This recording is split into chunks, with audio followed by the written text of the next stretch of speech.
আসসালামু আলাইকুম, স্বাগতম জানাই আমার ইউটিউব চ্যানেলে আপনাদের সবাইকে। আজও আমরা ট্রান্সফর্মার সেন্টেন্সের আরো কয়েকটি দিক নিয়ে আলোচনা করব। আসুন শুরুতেই আমরা একটি বক্স লক্ষ্য করি। দেখেন, বক্সে কিন্তু লেখা আছে অ্যাফার্মেটিভ টু নেগেটিভ, অর্থাৎ অ্যাফার্মেটিভ সেন্টেন্সে এবং এটা নেগেটিভ কিভাবে করা যাবে। অর্থাৎ অ্যাফার্মেটিভ যেখানে লেখা আছে দেখেন, সেখানে every mother, every body, every one লেখা আছে। নেগেটিভ আছে there is no dash but, there is no dash who doesn't, no dash বা ভার্ব, অ্যাডজেক্টিভের বিপরীত form who doesn't plus V1। V1 হলো ভার্ব বেস ফর্ম, অর্থাৎ ভার্বের প্রেজেন্ট ফর্ম। আসেন, অর্থাৎ বলা হচ্ছে যে এভরি মাদার যুক্ত কোনো অ্যাফার্মেটিভ সেন্টেন্সকে, বা এভরি বডি যুক্ত কোনো অ্যাফার্মেটিভ সেন্টেন্সকে, বা এভরি ওয়ান যুক্ত কোনো অ্যাফার্মেটিভ সেন্টেন্সকে আমরা এই চারটা সূত্রের মাধ্যমে তার উত্তরটা করতে পারি। There is no dash but, এটাও ব্যবহার করে আমরা করতে পারি। There is no dash who doesn't, এই সূত্রটা ব্যবহার করে আমরা করতে পারবো। নো ড্যাশ ভার্ব, অ্যাডজেক্টিভের বিপরীত ফর্ম ব্যবহার করে আমরা করতে পারবো।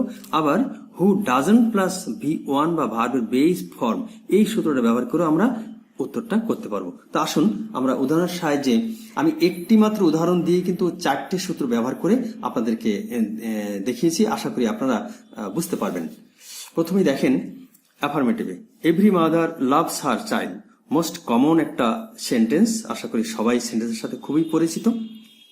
Every mother loves her child, এটাকে আমরা নেগেটিভ সেন্টেন্সে রূপান্তর করবো। সেন্টেন্সটি কিন্তু অ্যাফার্মেটিভ, আমি কিন্তু আগে দেখিয়েছি যে এভরি মাদার যুক্ত সেন্টেন্স। অ্যাফার্মেটিভ সেন্টেন্স, এটাকে আমরা রূপান্তর করব নেগেটিভ সেন্টেন্সে। আমি কিন্তু দেখিয়েছি চারটি সূত্র, এবং চারটি সূত্রের মাধ্যমেই আমি এই একটি প্রশ্নের উত্তর আমি দেখিয়েছি।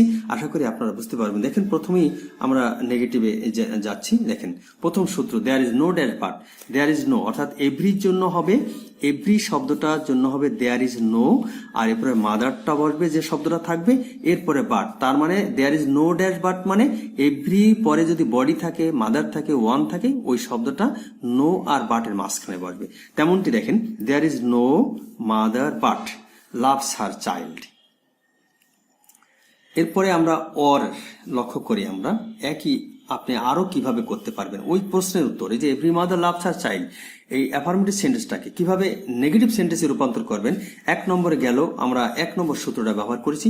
দুই নম্বরে দেখেন, there is no dash who doesn't, অর্থাৎ এখানে there is no mother who doesn't বা does not love her child, এভাবেও আমরা কিন্তু উত্তরটা করতে পারি।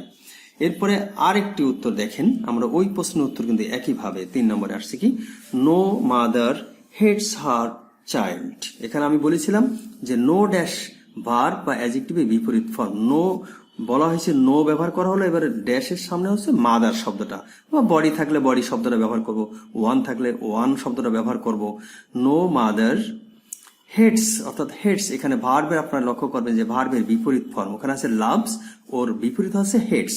তার মানে no mother hates her child, তার মানে বাংলাটা হলো যে কোনো মাই তার সন্তানকে ঘৃণা করে না। তার মানে কি, সব মাই তার সন্তানকে ভালোবাসে।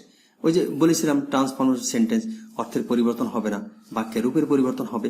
ঠিক আছে, আমরা আসেন আরেকটি উদাহরণ লক্ষ্য করি, অর্থাৎ উদাহরণ না, সরি, আরেকটি অরের সাহায্যে একই বাক্য, অর্থাৎ every mother loves her child, এটাকে আরো কিভাবে আমরা নেগেটিভ সেন্টেন্সে রূপান্তর করতে পারবো। যদিও এটা কিছুটা ইন্টারোগেটিভ সেন্টেন্স, কিন্তু এটা নেগেটিভ সেন্টেন্স।